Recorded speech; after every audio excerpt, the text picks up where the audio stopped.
একটি নির্জন জঙ্গলে শান্ত স্নিগ্ধ পরিবেশে একটি বৌদ্ধ মঠ ছিল। এক তরুণ বৌদ্ধ সন্ন্যাসী যোগ দিল সেই মঠে। মঠটিতে বাস করত কিছু প্রবীণ সন্ন্যাসী এবং বেশ কিছু নবীন সন্ন্যাসী। সন্ন্যাসীদের কিছু গুরুত্বপূর্ণ দায়িত্ব ও নিয়মানুবর্তিতা ছিল। সবচেয়ে গুরুত্বপূর্ণ ছিল প্রত্যহ ঘন্টার পর ঘন্টা ধ্যানে মগ্ন থাকা। ধ্যানের পর তাদের অগ্রগতি গুরুকে জানাতে হতো। কিন্তু ওই তরুণ সন্ন্যাসী ধ্যানে মনোসংযোগে ব্যর্থ হচ্ছিল বারবার। কখনো বিড়ালের চলাফেরা বা বাতাসের শব্দ তার ধ্যান ভঙ্গ করছিল। গুরুকে সে তার সমস্যার কথা জানালো। সে বলল, আশেপাশের সমস্ত কিছুই আমাকে যেন বিরক্ত করছে। গুরু তাকে পরামর্শ দিলেন, পুনরায় চেষ্টা করো এবং উপলব্ধি করো কি তোমার রাগের কারণ।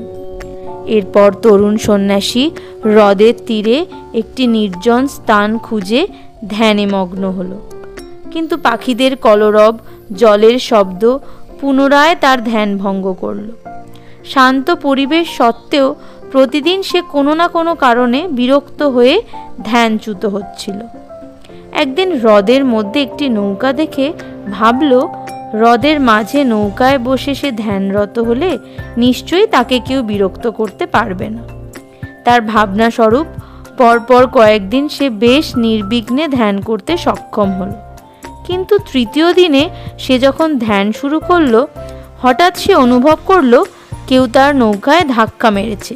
সে প্রচণ্ড রেগে গিয়ে চিৎকার করে উঠল, কিন্তু কোনো সাড়া পেল না। সে দেখল নৌকাটি আসলে ফাঁকা, হাওয়ায় ভেসে এসে তার নৌকায় ধাক্কা মেরেছে।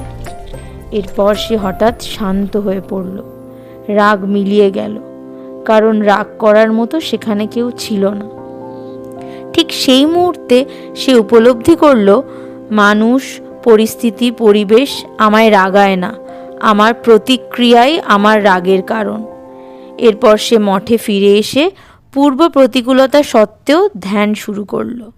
এখন আশেপাশের মানুষ, পশু পাখির শব্দ সব কিছুকে সে খালি নৌকা ভেবে অগ্রাহ্য করে শান্তভাবে ধ্যান অব্যাহত রাখে।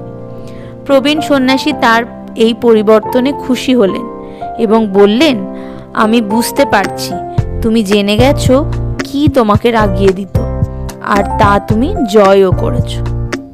পারিপার্শ্বিক পরিস্থিতি, অশান্তি উপেক্ষা করে আভ্যন্তরীণ মানসিক শান্তি বজায় রাখা জীবনের লক্ষ্য হওয়াই শ্রেয়।